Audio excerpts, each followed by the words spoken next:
clean water, affordable health care for all, a living wage for all, criminal justice reform, campaign reform, fight corporate greed, protect small farmers, protect small businesses.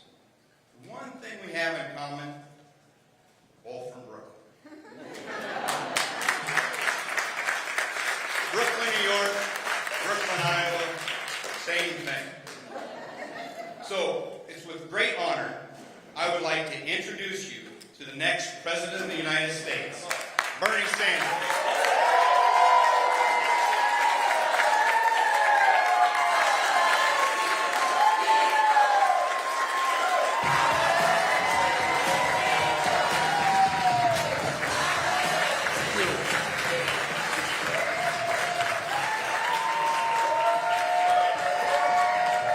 Thank you. Let me introduce to you the next First Lady of the United States of America, Jane Sanders.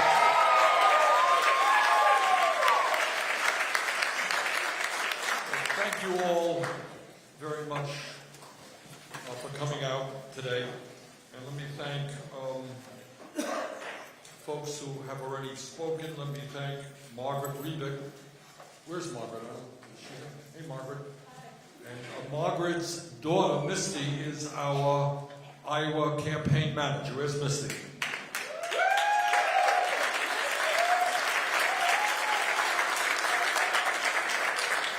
So Margaret, thank you very much for raising a wonderful young lady. And let me thank Pat Copley for his remarks. And let me thank Jason Roudebush for his support as well. I think all of you understand that our campaign is a bit different than other campaigns. Other campaigns that are taking place right now, and in fact, other campaigns that have taken place in the modern history of this country. Because we want to do several things. Number one, we obviously intend to defeat and defeat badly the most dangerous president in the history of this country, Donald Trump.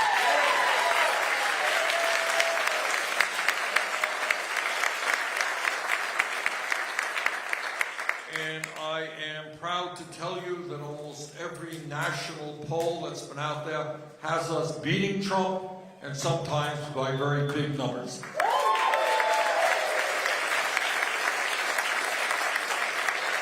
And we are going to defeat Trump because we are going to run a campaign of energy, a campaign of excitement, a campaign that speaks to the working families of this country, that speaks to young people, that speaks to all people who believe in justice. And if there has ever been a moment in American history where we need a campaign of justice, this is that moment.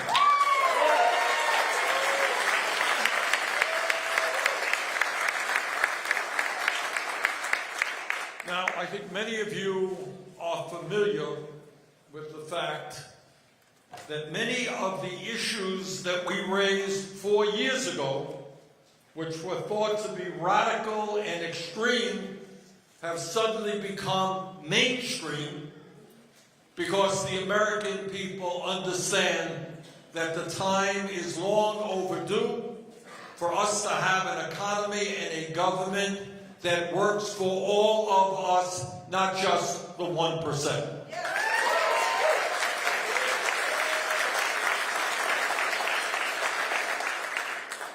Four years ago, we said that the minimum wage in America should no longer be a starvation wage. We should be proud to say that anyone in Iowa, Vermont, or America who works 40 hours a week should not live in poverty. We're going to raise that minimum wage to $15 an hour.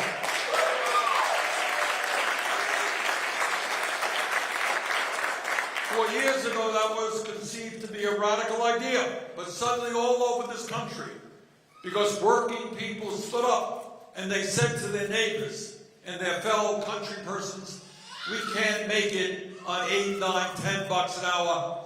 What's happened is over the last 4 years, 7 states have passed legislation to raise the minimum wage to $15 an hour, as did the U.S. Congress. When we are in office, every worker in every state will be earning at least $15 an hour.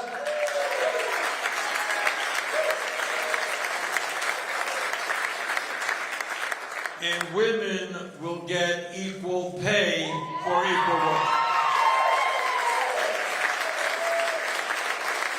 And we're going to make it easier for workers to join unions.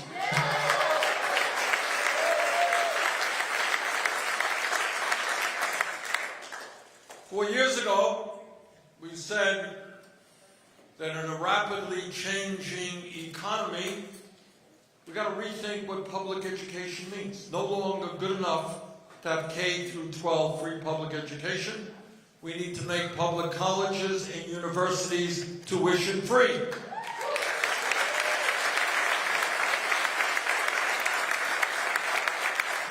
Years ago, that was a radical idea. Well, guess what? The American people agreed with that idea, and state after state, community after community, moving forward. Just last month, state of New Mexico, not a particularly progressive state, they are making public colleges and universities tuition-free for all of their people.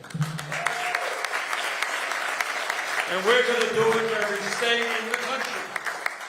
4 years ago, came to Iowa, and I said, you know what?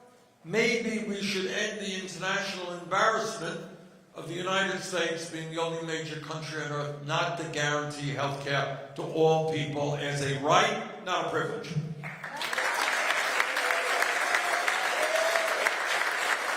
Four years ago, conceived, thought it was a radical idea. Imagine that.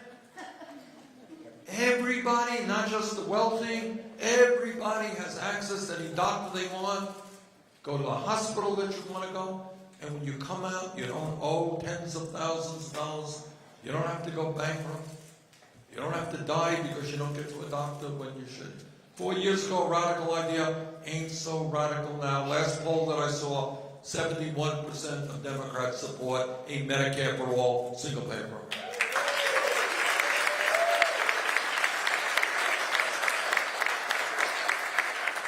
Well, years ago, I was asked on a national debate, I was asked, what is the most serious national security issue facing the country? And you know what I said? I said climate change. Oh my goodness. For some people, that wasn't the right answer. Well, for me, it was the right answer then, and it's the right answer now. And today, the people of Iowa, people of Vermont, people of America understand that in terms of climate change, we face an existential threat, not only to our own country, but to the entire world.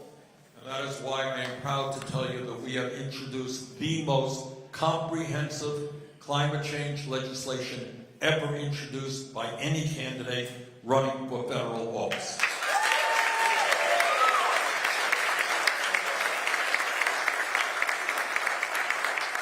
And we also, I think, have helped pave the way in areas like criminal justice reform, areas like immigration reform, making sure that we guarantee that every woman in America has the right to control her own body and not bureaucrats or politicians.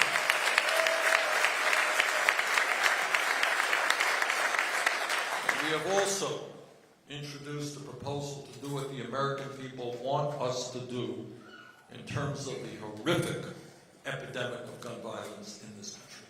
And that is why we have sweeping proposals that would make sure that people who should not own guns will not own guns.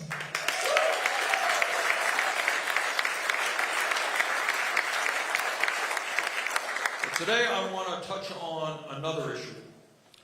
It's an issue that does not get a lot of attention in the Congress, and it certainly does not get a lot of attention in the corporate media. And that is the fact that we live in a nation today where we are seeing an unparalleled level, not just of corporate greed, but of corporate corruption. Corporate corruption. Let me tell you what I mean by that. In terms of greed, we all know that we have more income and wealth inequality today than any time since the 1920s. We don't talk about it enough, but it is an issue that has to be placed on the table, and it is an issue that as President of the United States, we will deal with. And that is, we have got to understand that it is not acceptable from an economic point of view or from a moral perspective when 3 people in America own more wealth than the bottom half of American society. It is not acceptable that the top 1% own more wealth than the bottom 92%. It is not acceptable when here in Iowa and in Vermont you have people working for $9, $10 an hour, people working 50, 60, 70 hours a week, and yet 49% of all new income goes to the top 1%. That's not acceptable. But on top of all of that greed, I want you to think about something else. And I want you to think about the corruption of the corporate elite. Now, it is one thing for somebody to be very, very greedy. They go out and they make all the money they can. They don't care about anybody else. Not a good thing. But it is another thing when those people do that in a way that is corrupt. And that is an issue we simply do not talk about enough. And I want to give you some examples of what I mean by corporate corruption. I want to tell you what I intend to do about it as President of the United States. I want you to think back. Think back 11 years ago, 2008, we had Wall Street, because of their recklessness, because of their greed and illegal behavior, selling subprime mortgages that they knew were worthless out into the general marketplace. And the result was the collapse of Wall Street. The result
we don't talk about it. We don't talk about it in Congress. We don't talk about it in the media. The scientific community tells us that climate change is the existential threat not only to our country or our planet.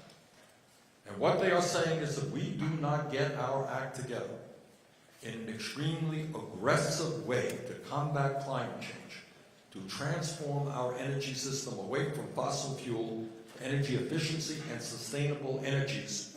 The planet that we will be leaving our kids and grandchildren will be increasingly unhealthy and uninhabitable.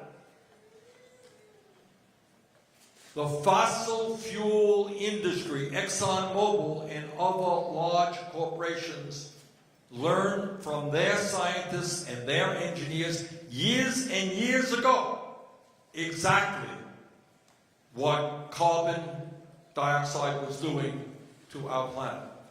And you know what they did when they learned that they were in the process of destroying this planet? They lied, just like the tobacco industry.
the American worker so that that worker has a say in terms of the job that he or she is doing. So we are going to do in this country what Germany has done for a number of years and say to large corporations, at least 45% of your board of directors are going to be made up of working people.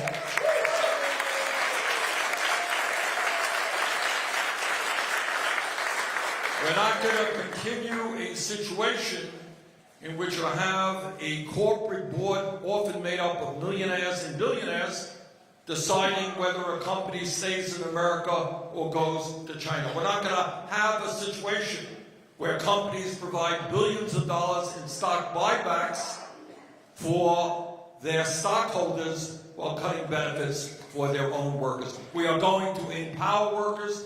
We're going to make sure that at least 20% of the stock in a company is owned by working people themselves.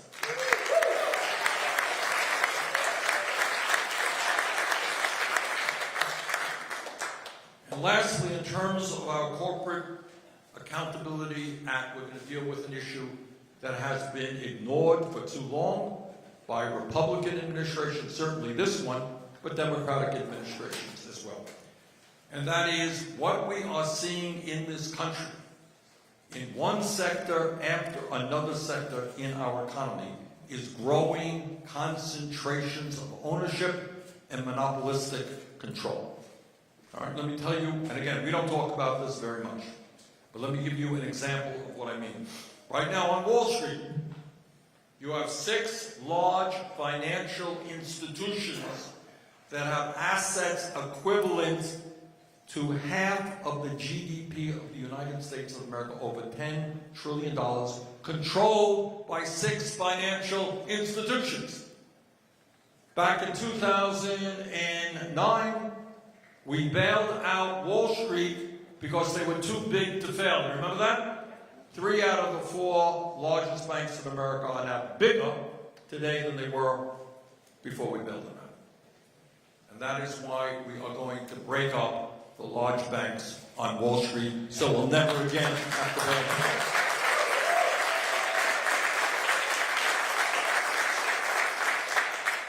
But it's certainly not just Wall Street.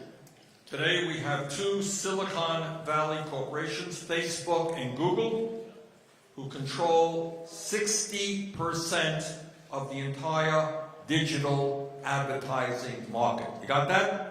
2 companies, 60% of the advertising market. Today we have 2 drugstore companies, Walgreens and CVS, controlling 61% of that market in America. Today, and this is relevant to Iowa and other rural communities around America, we have seen merger after merger in agribusiness, and today we have 2 corn seed providers, Dow, DuPont, and Bayer, controlling 78% of the corn seed market in America. 2 companies, putting farmers at a huge, huge disadvantage. Today, the top e-commerce company, Amazon, one company, controls 49% of the e-commerce market in America. So almost half of the products bought online go to one company. Today, in another important area, the top 5 media conglomerates in this country control over 90% of what we see, hear, read, and read. 5 companies control 90% of what we see, hear, and read. That's Comcast, the Walt Disney Company, AT&T, CBS, and Viacom. And I can go on and on and on.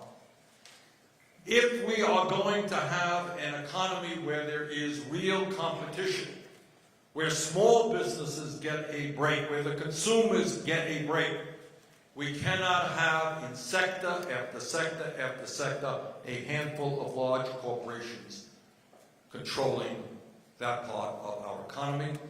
And my promise to you is that we will appoint an attorney general who understands antitrust law, and we're going to break up these monopolies.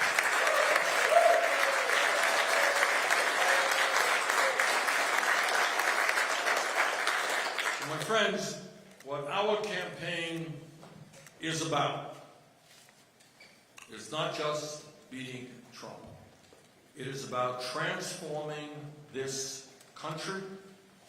It is about creating an economy and a government that work for all. It is about empowering working people to have a heck of a lot more control over their own lives than they do right now. So I'm here this evening to ask for your help.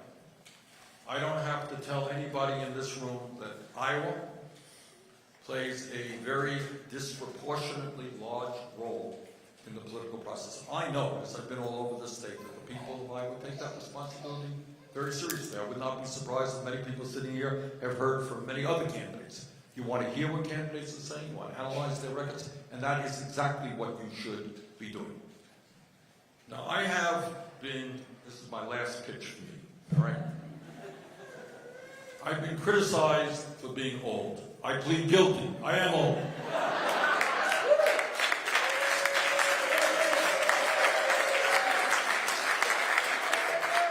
But there are some advantages of being old.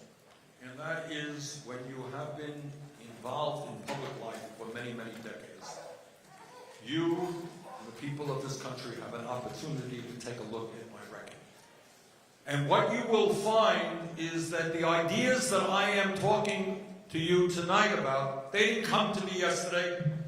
They didn't come because I had a pollster saying, hey, this is polling pretty well, Bernie. You might want to take that one off. These are ideas that I have fought for my entire life.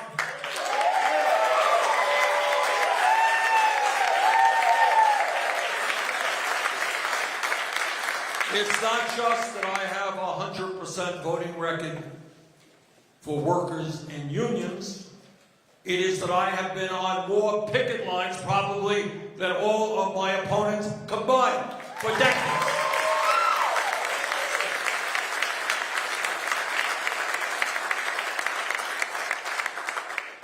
So I would ask people to take a hard look at my record. It's a record that I am very proud of. And what I think you will conclude and understand, that somebody who has fought for workers' rights, somebody who has fought for Medicare for all, somebody who has taken on every powerful special interest in this country for decades, that is the person, when he gets to the White House, ain't going to change his point of view. He's going to continue fighting as he always has.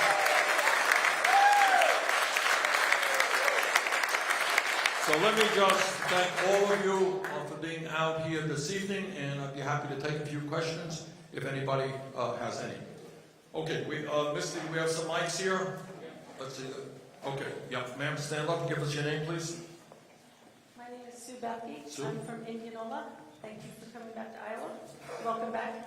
I just see in the news today where Joe Biden has decided to use a super PAC, dropping his opposition to that.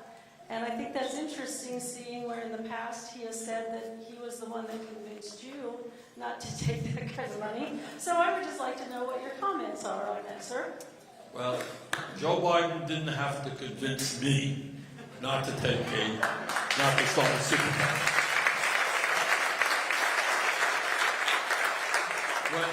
Thank you for the question. When I talked about the corruption of the American political system, what it gets down to is that a very small number of people, many millionaires and billionaires, are today, especially as a result of Citizens United, which, by the way, we are going to overturn.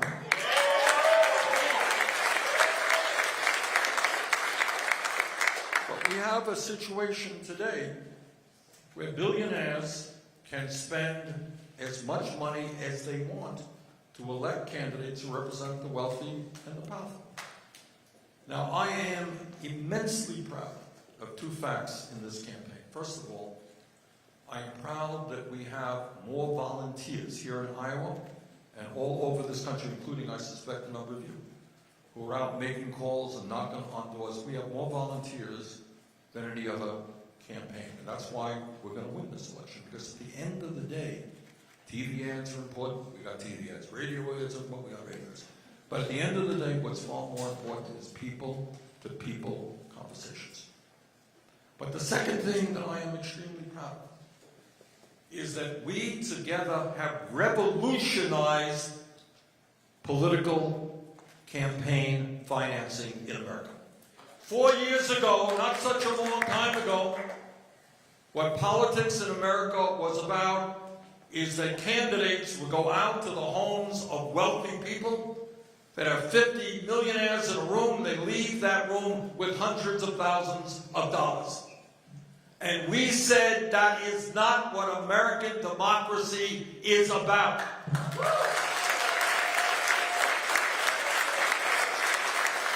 It is an outrage. You read it in the papers every day. An article in the New York Times the other day, a group of donors said A, B, and C. Who the hell cares what a group of rich donors say? They no longer control. What they're upset about, I'll tell you what they're upset about. They're upset that we have in this campaign over 1 million Americans who have made contributions to our campaign. And they are teachers. They are workers at Walmart. They're workers at Amazon. They are people making $12, $13 an hour, contributing, I think, on average, $16 a contribution. And I am humbled, honest to God, I am humbled by that support. So I don't need a super PAC. I am not going to be controlled by a handful of wealthy people. I will be controlled by the working people of this country.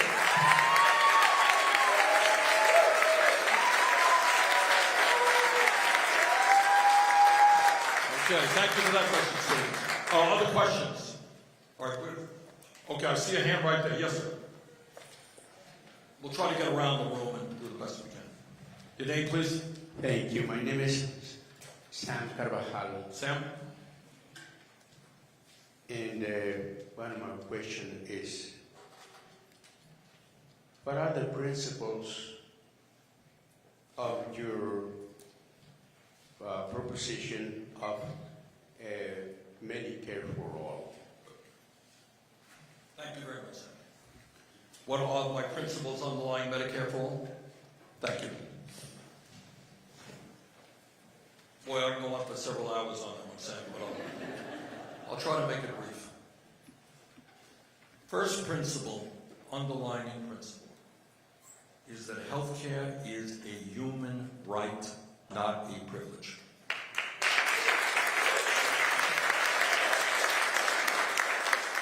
Does anybody, I want to be, let's have an honest discussion here. Let me ask you a question.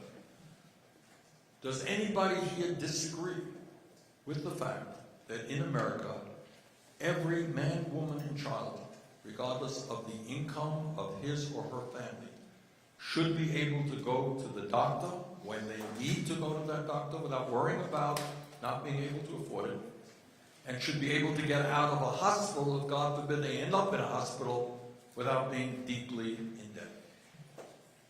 Who disagrees with that principle? There are very few people in America who do. And the point is, 4 years ago when I raised this issue, Sam, people thought it was a radical idea.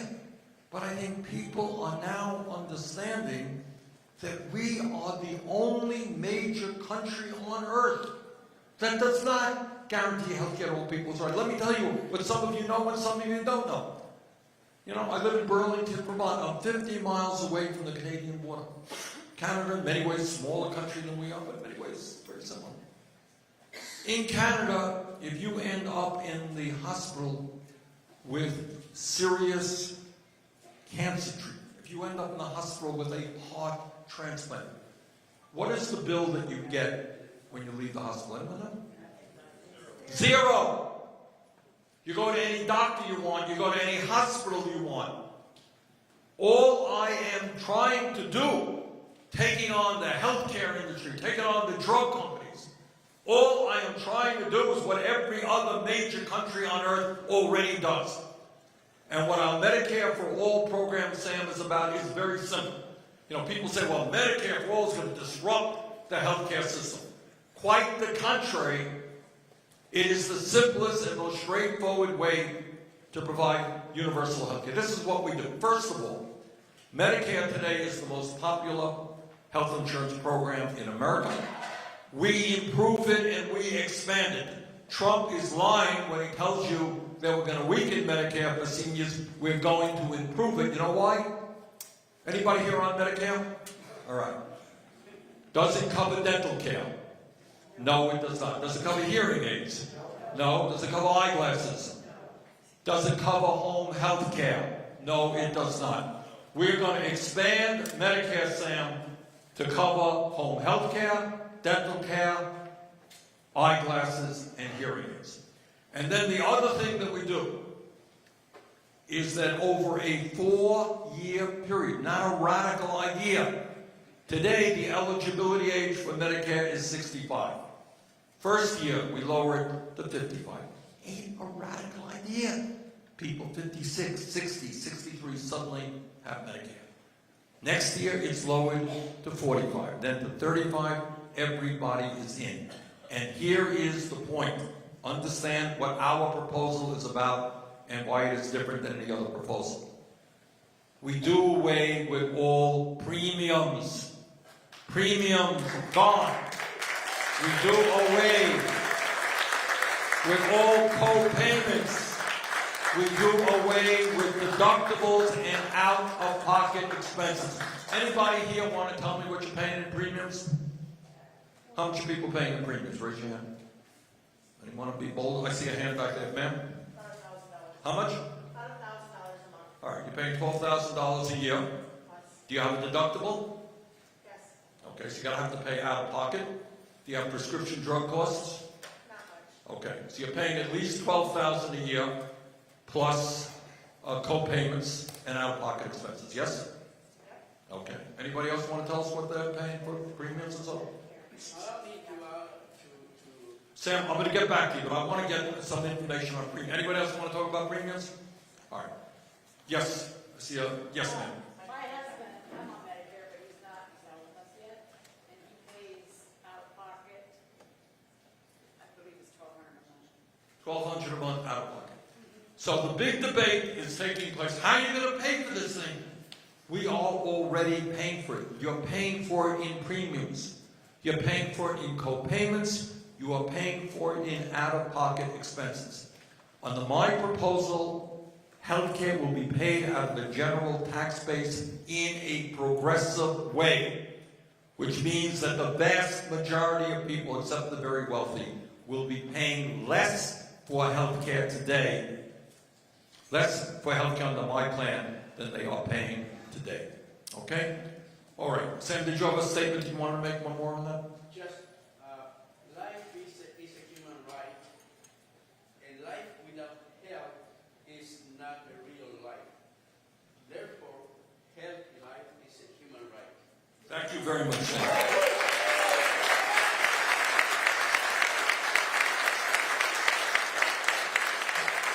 Okay, see a hand over there, sir? Yeah, right there. Let's get, Mike right there.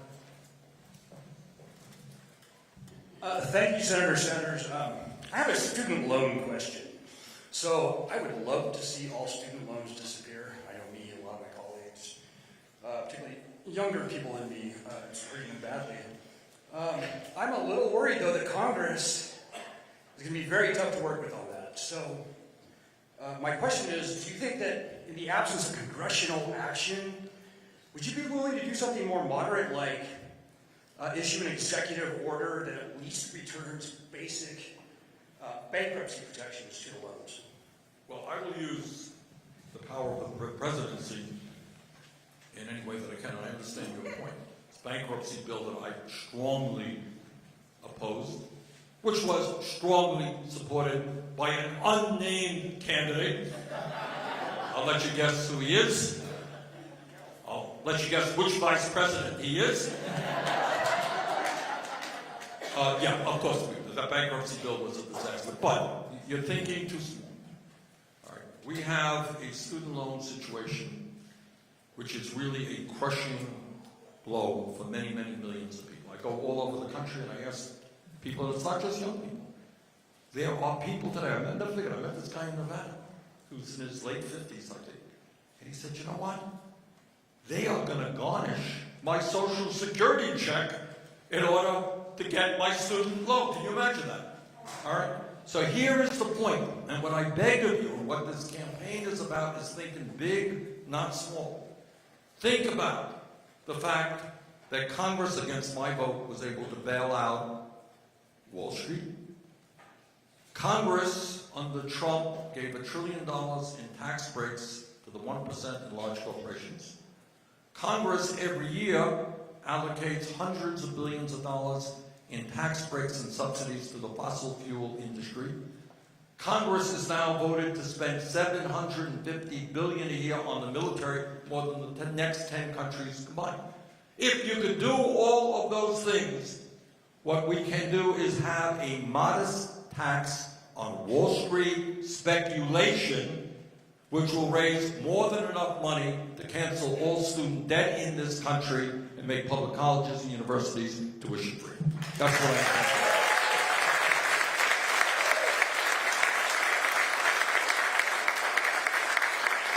Okay, I see a hand right there, ma'am. I always get nervous when they're looking at their phones. She's thought this one out. It's a long, complicated question. Go ahead. Your name is? My name is April Long, and I'm the director of the Marshalltown Senior Citizen Center. Hey. So seniors rock. Age is not a problem. My question is this. We all understand the level of corruption that's in the current White House. As president, would you propose or support a law that allows a sitting president to be charged with a crime if appropriate?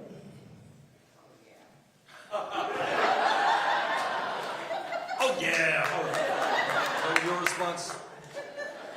I mean, I haven't thought through the details, but the answer is, I think, yeah, probably yes. Yes, I would. Look, we have, I don't want to waste more time than is necessary on Trump.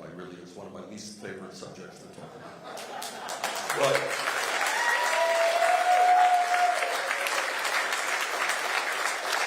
But I think the evidence is becoming increasingly clear.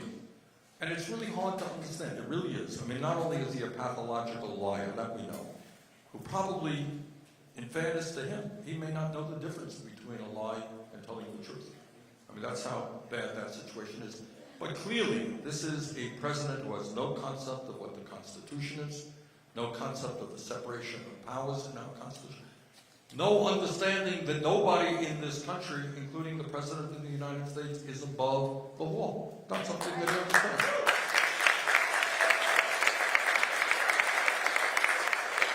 And I believe, very shortly, the American people are going to be learning through the impeachment process just how corrupt this administration is. And I suspect it is probably the most corrupt administration, not only in the modern history of this country, but maybe going way back before that. This is a very corrupt administration who has no concept of the rule of law. So I look forward to his impeachment in the House. And then, as a member of the United States Senate, we will hear the evidence for him and against him, and I will cast my vote. But at this point, what I believe is that he has committed impeachable offenses in terms of obstruction of justice with regard to the Mueller investigation. In terms of the emoluments clause, which doesn't get all that much attention, but the Constitution is clear: the President of the United States cannot use his office to enrich himself. Clearly, that is a clause that Trump has not read or understood. And lastly, the idea that you can use military aid, in this case the Ukraine, in order to gain dirt on a political opponent is unbelievable. Okay, maybe one last question here. Yes, sir. Yeah. Hello, sir. My name is Jeff Hutchcroft-Nickel, and I live here in Marshalltown. Just want to tell you that heart problems do not have to disrupt your life. I've had 3 heart attacks and a stroke and triple bypass surgery by the time I was 39, and it doesn't have to get in the way of living, all right? Thank you.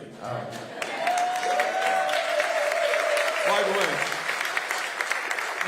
way, Jeff, as I think you already know, it turns out I've learned more about cardiology the last couple of weeks that I knew much about in my life.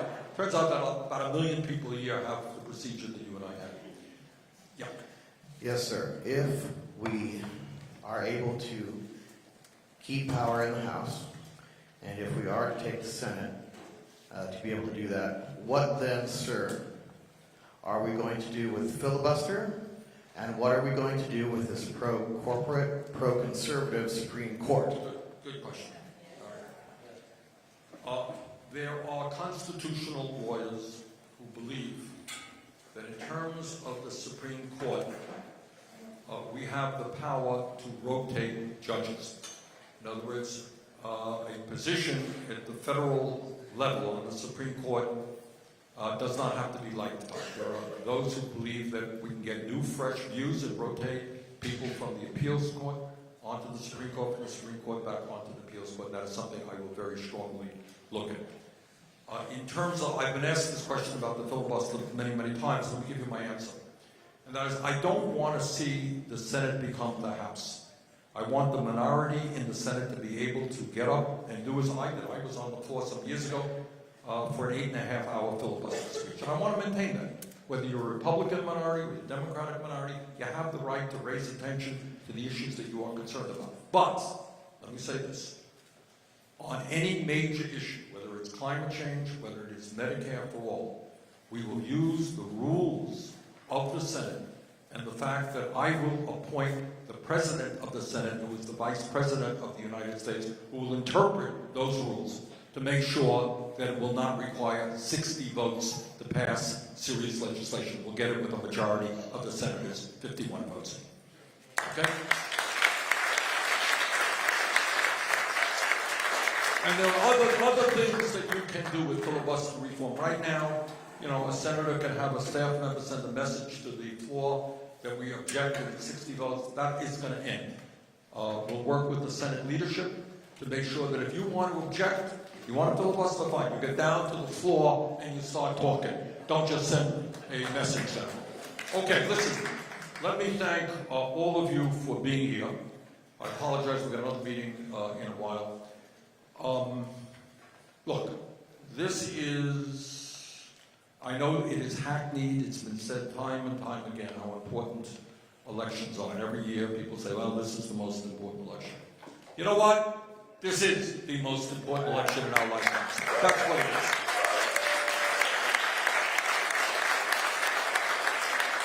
This election is about making sure we maintain democracy in this country and don't move to an authoritarian form of society. It is about dealing with a corrupt political system, a rigged economy.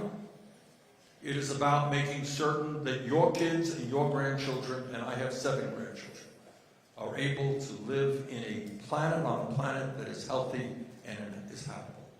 So what my request of you, obviously I'm here to ask for your support. I think we stand a great chance to win here in Iowa with your support. But we need you to be involved in the caucus process. We need you to be involved the day after the election. Because taking on this corporate elite ain't going to be easy. We need millions of people to stand up for justice. And when we do that, we're not only going to beat Trump, we're going to transform the economy and government of the United States. Thank you so much.